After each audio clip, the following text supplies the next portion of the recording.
안녕하세요. 수학 원 11차 시 지수함수의 뜻과 그래프 시작해 보도록 하겠습니다.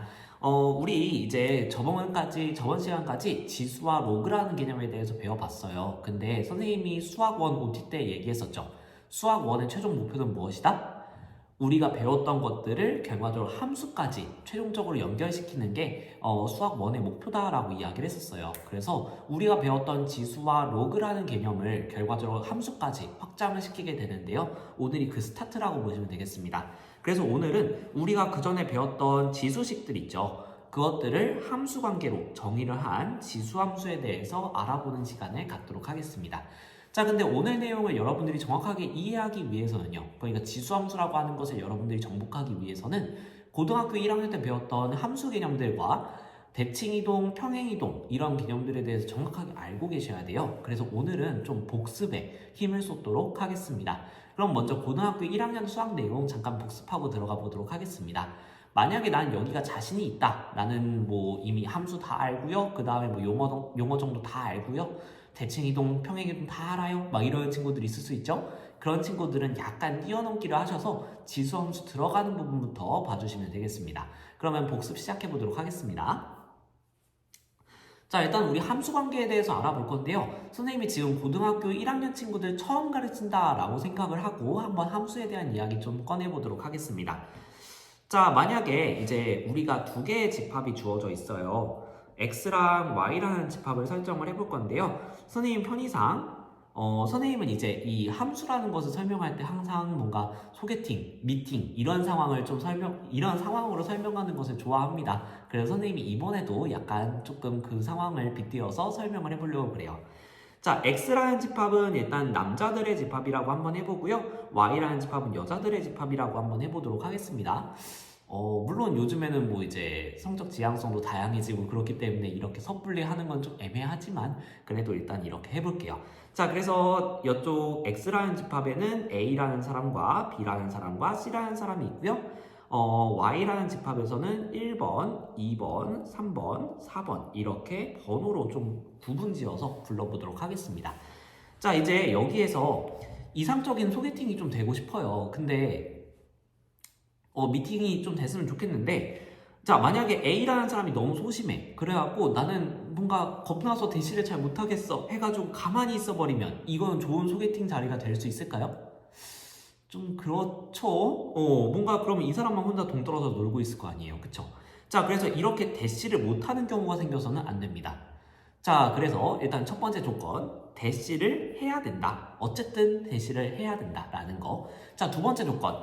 만약에 이 사람이 너무 의욕이 넘쳐서 1번 여성분한테도 대시를 하고 2번 여성분한테도 대시를 해요. 자, 그러면 이러면 어떻게 될까요? 1번과 2번 느낌 좀 1번 여성과 2번 여성은 상당히 기분 나쁘지 않을까요? 왜 저 사람한테도 찝쩍거리고 나한테도 찝쩍거리지? 이렇게 얘기가 될 거잖아요. 그쵸? 그래서 이런 양다리 금지. 자, 그래서 가장 이상적인 미팅의 자리가 되기 위해서는 남자가 한 명씩 이렇게 대시를 하는 경우가 좋겠죠. 자, 그래서 이러한 상황을 우리는 함수라고 부른다. 자, 그래서 함수 수학적인 용어로 다시 한번 설명을 해보도록 하겠습니다. 집합 x의 원소와 집합 y의 원소가 있습니다. 집합 x의 각 원소에 y의 원소가 일단 대응은 돼야 돼요. 대신 해야 되니까. 자, 근데 몇 개? 딱 한 개씩만 대응이 될 때. 그래서 집합 x의 각 원소에 y의 원소가 오직 하나씩 대응될 때. 이렇게 대응할 때 이러한 대응 관계를 우리는 함수라고 부르게 됩니다. 그럼 예를 들면 뭐 이런 식으로 대응이 되는 거겠죠. 자, 이런 것들을 우리는 함수라고 부른다라고 했고요. 용어 정리할게요. 이렇게 x라는 집합, 이렇게 대시를 해야 되는 집합을 우리는 정의역이라고 부르게 될 거고요. 그 다음에 대시를 받는 입장이 있을 수 있죠. 이러한 집합을 우리는 공역이라고 부를 겁니다. 자, 근데 여기서 보시면 지금 대시를 받은 쪽이 있고요. 대시를 받지 못한 약간 슬픈 쪽이 있습니다. 자, 그래서 이 대시를 받은 쪽들의 집합들, 그러니까 뭔가 짝이 맺어진 집합들을 우리는 뭐라고 부를 거냐면요. 치역이라고 부를 겁니다. 그래서 그것을 수학적으로 표현을 하게 되면요. x가 fa에서 보내진 이 함수값, 그쵸? x의 원소들의 함수값들을 모아놓은 집합을 우리는 치역 이렇게 부르게 돼요. 자, 지금 여러분들의 그림에서 볼 수 있다시피 공역과 치역은 일반적으로 같지 않습니다. 그래서 여러분들이 공역과 치역이라는 용어 헷갈리지 않도록 주의를 해주셔야 되겠습니다. 자, 근데 이제 또 다른 상황을 한번 생각을 해볼게요. 자, 마찬가지로 함수의 상황을 생각을 해볼 건데요. 똑같이 A, B, C 있고 1번, 2번, 3번, 4번이 있다고 쳐볼게요.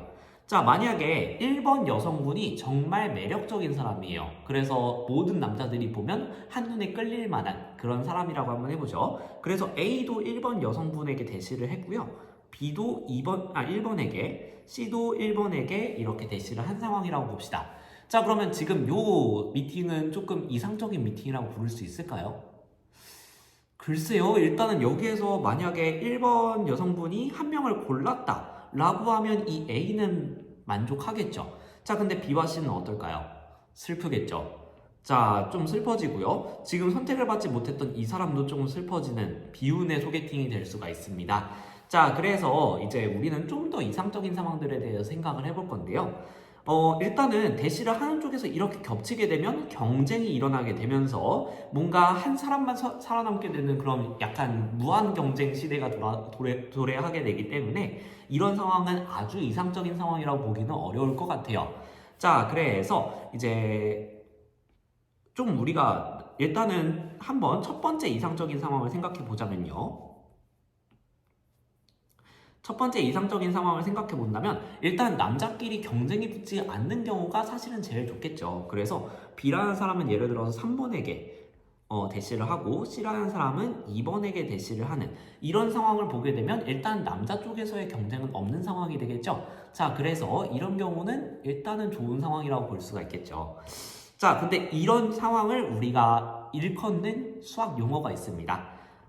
이 정의역 쪽의 원소가 경쟁이 붙지 않는, 그래서 Y쪽에 선택받은 원소들이 지금 보게 되면 서로 다른 원소들로부터 선택을 받은 이런 상황을 우리는 뭐라고 부를 거냐면요, 1대1 함수라고 부를 겁니다.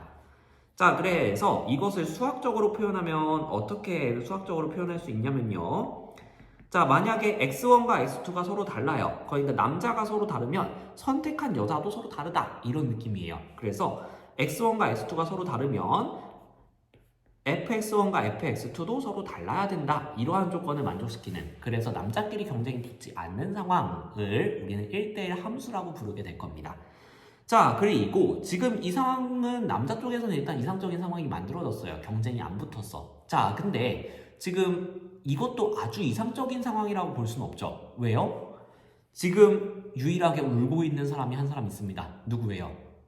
4번 여성분은 지금 너무 슬퍼요. 혼자 약간 동떨어져 있어요. 자, 그래서 이런 상황을 막기 위해서 모든 사람이 다 선택받을 수 있는 상황이 존재를 한다면, 자, 이렇게 모든 사람들이 다 선택받고 서로 한 쌍씩 맺어지는 상황이 된다면 이게 가장 이상적인 만남의 상황이라고 볼 수가 있겠죠. 자, 근데 이 상황을 아까랑 차이점을 두고 생각해 본다면, 아까는 지금 선택받았던 사람들의 집합, 즉 치역과 전체 대기자, 공역이 서로 같지 않은 상황이었습니다. 치역과 공역이 서로 같지 않은 상황이었어요. 하지만 두 번째 선생님이 그렸던 이 상황 같은 경우에는 모든 사람이 다 선택을 받았죠. 그래서 치역과 공역이 모두 같다. 그래서 다시 말할게요. 공역과 치역이 서로 같은 상황. 이 상황은 지금 보시면 X쪽에서도 경쟁이 없으니까 좋고, Y쪽에서도 뭐 선택하지 못하는 경우가 없으니까 좋죠. 가장 이상적인 경우, 우리는 이런 경우를 1대1 대응이라고 부르게 됩니다. 자, 그래서 수학적으로 표현을 해보게 되면요, 먼저 1대1 함수여서 X쪽에서 경쟁이 없고요, 공역과 치역이 같아서 모든 사람이 다 선택받은 이 상황, 이것을 우리는 수학적 용어로 1대1 대응이라고 부른다 라고 봐주시면 되겠습니다. 자, 여기까지가 함수의 기본적인 내용이었는데요. 여러분들 좀 기억나시나요? 네, 이렇게 같이 복습을 해봤고요. 자, 그 다음에 이번에는 평행이동과 대칭이동이라는 개념에 대해서 좀 생각을 해볼 건데요. 대칭이동 같은 경우에는 여러분들이 사실 좀 쉽게 다룰 수 있을 것 같은데, 평행이동 같은 경우에는 점의 평행이동과 도형의 평행이동이 있었죠. 여러분들이 요거 두 개를 되게 많이 헷갈려 하기 때문에 잘 기억을 해주시면 좋겠습니다. 첫 번째, 먼저 점의 평행이동 같은 경우에는 x, y라고 하는 게 있는데 얘를 x축 방향으로 1만큼, y축 방향으로 2만큼 평행이동시키면 어떻게 될까요?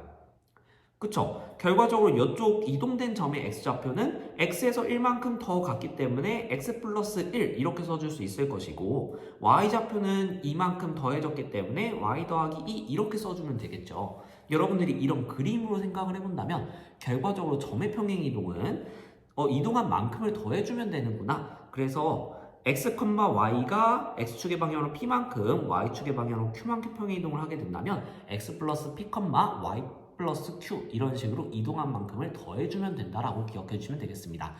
하지만 도형의 평행이동은 조금 달랐거든요.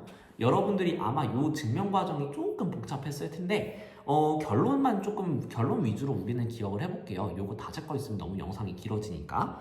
자, 도형 같은 경우에는 점과 약간 반대되게 이동한 만큼을 빼주는 방식으로 들어간다라고 봐주시면 되겠습니다. 그래서 fx, y는 0이라고 하는 게 아까랑 똑같이 이동을 하게 된다면 식이 어떻게 되냐면 fx-p, y-q는 0 이렇게 흘러가게 됩니다. 자, 지금 보시면 이동한 것을 뺀 만큼이 x자리에 그대로 들어가는 상황이라고 보시면 되겠습니다.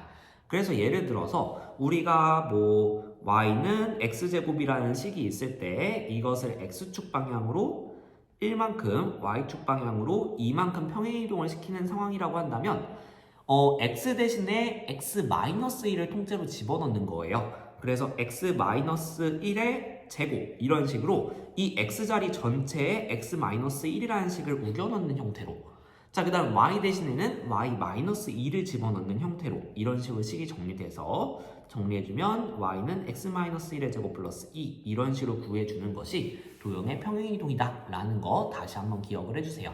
기하 듣는 친구들은 요거 좀 많이 쓰겠죠? 자, 그리고 이제 대칭이동인데요.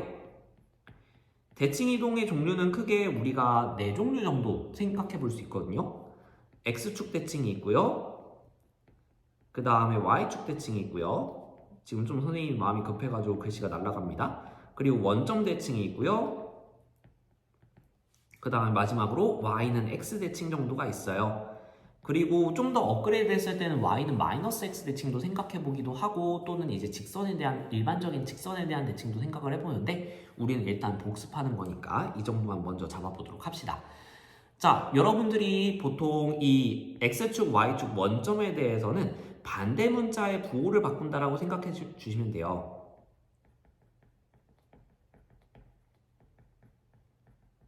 그래서 x축 대칭을 시켰을 때는 y의 부호를 바꿔주시면 되고요. 그 다음에 y축 대칭을 시켰을 때는 x의 부호를 바꿔주시면 됩니다.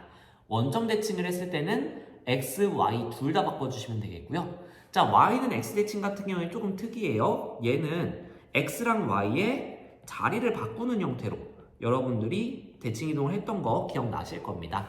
그리고 요거를 여러분들이 그래프의 관점에서 본다면 역함수를 구하는 과정과 동일했었죠. 그래서 그래프 관점으로 봤을 때는 역함수의 그래프를 그리는 상황과 동일해진다라는 것까지 연결해서 기억을 해두시면 되겠습니다. 자, 여기까지가 오늘 쓰이는 고등학교 1학년의 내용들인데요.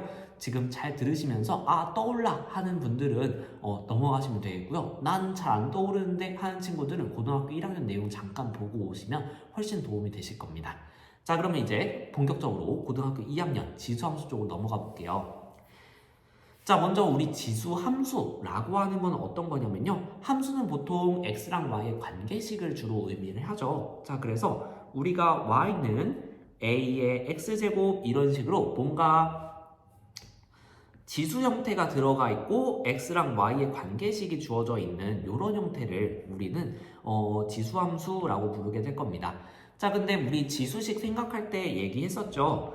우리는 이제 a가 0보다 크고 a는 1이 아닌 경우를 주로 생각하게 될 겁니다.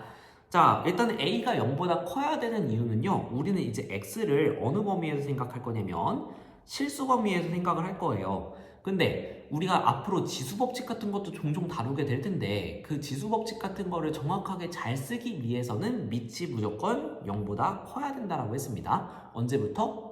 유리수 범위부터, 그쵸? 이 지수가 유리수 범위부터는 항상 밑은 양수여야 밑이 양수여야 지수 법칙을 온전하게 이야기할 수 있었기 때문에 함수에서도 마찬가지입니다. 그래서 밑이 양수인 상황 생각할 거고요. 선생님 그러면 1은 몇 배요? 이렇게 물어볼 수 있는데, 자 만약에 a에 1이 들어가 봐요. 그러면 이 함수 뭐가 돼요? y는 1, 그냥 상수함수가 돼버리죠. 근데 이 상수함수라고 하는 거는 다른 경우들과는 성질이 조금 달라지기 때문에 이것까지 같이 묶어서 정리하기는 좀 애매하다라고 생각이 드는 거예요. 그래서 양수 중에서도 1인 경우는 좀 제외를 하자. 다시 한번 설명할게요. 이 0보다 큰 이유는 뭐라고요? 실수 범위에서의 지수 법칙 등 연산들을 잘 다루기 위해서고요. 1이라는 건 왜 제외한다고요? 1일 때는 상수함수가 나와버리니까 요거는 우리가 생각할 필요가 없겠다. 이렇게 되는 겁니다. 조금 다르니까.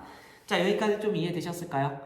자, 그래서 여러분들이 y는 a의 x제곱 이런 형태가 지수함수다. 자, 근데 여러분들 종종 헷갈릴 때가 있어요. 예를 들면 y는 x의 a제곱 이렇게 주어지면 얘는 뭐예요? 그냥 다항함수입니다. 자, 그래서 요거랑은 차이가 있기 때문에 여러분들이 x 우리가 다루는 정의역의 원소가 지수 쪽에 들어가 있을 때가 지수함수다 라는 거 봐두시면 좋겠습니다. 자, 우리는 이러한 형태를 앞으로 뭐라고 부를 거냐면요. 지수함수의 가장 근본이 되는 기본적인 형태예요. 그래서 우리 선생님과 용어 정리할 텐데 요거는 앞으로 우리는 지수함수의 기본형이라고 부르게 될 겁니다. 요건 좀 뒤에서 정리를 해보죠. 실제로 이 x값이 하나씩 정해질 때마다 y값은 딱 하나씩 결정이 되는 것을 볼 수가 있을 겁니다. 예를 들어서 x에다가 1이 들어갔는데 그럼 y값이 만약에 a가 나올 수 있겠고 그 이외에 또 다른 값이 나올 수 있느냐 이걸 생각해 보시면 돼요. 또 다른 값은 나올 수가 없을 겁니다. 이런 식으로 x가 하나 정해지면 y도 똑같이 하나씩 정해지는 관계가 있기 때문에 이걸 함수라고 이야기할 수 있게 되는 거예요. 자, 그러면 얘가 일단 함수가 되는 것까지 알겠어. 그리고 뭐 이제 그럼 뭐 형태는 뭐 기본적이라서 알겠어. 우리가 저번 시간에 배웠던 거랑 똑같네. 그러면 이제 얘의 그래프를 그려보셔야 되겠죠. 근데 그래프를 그리는 과정에서 아마 여러분들이 두 가지 상황을 생각해 볼 거고요. 선생님이랑 이제 레벨 1 부분에서 여러분들은 탐구를 하게 될 겁니다. 그래서 선생님이 지금은 자세하게 설명하지는 않을게요. 여러분들이 해봐야 되니까. 아마 여러분들이 결론을 내보게 되면 두 가지 케이스로 좀 나눠질 거예요.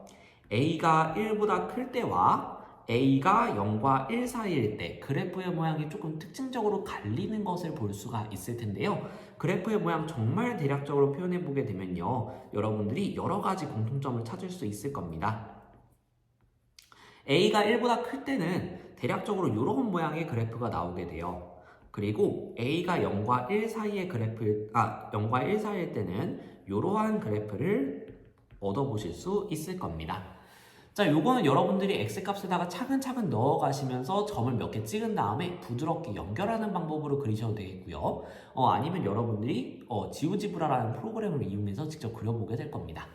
자, 이렇게 우리가 특징을 봤을 때 요 지금 두 그래프는 공통적으로 0,1이라고 하는 점을 지나는 것을 확인해 보실 수 있을 거고요.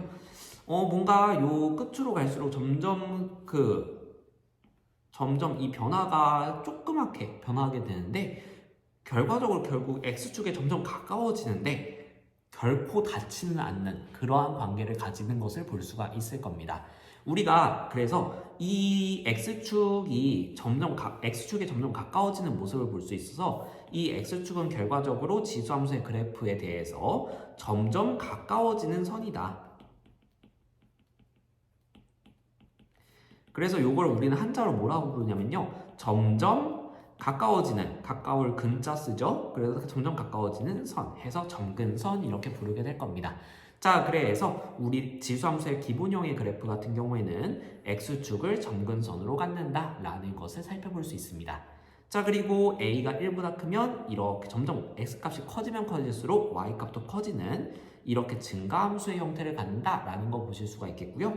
A가 0과 1 사이일 때는 반대로 감소함수의 그래프구나 라는 것을 살펴보실 수 있을 겁니다. 요걸 좀 구체적인 예시를 통해서 판별을 한번 해보도록 하겠습니다. 자, 그리고 마지막으로 선생님이랑 좀 용어를 약속하게 될 건데요.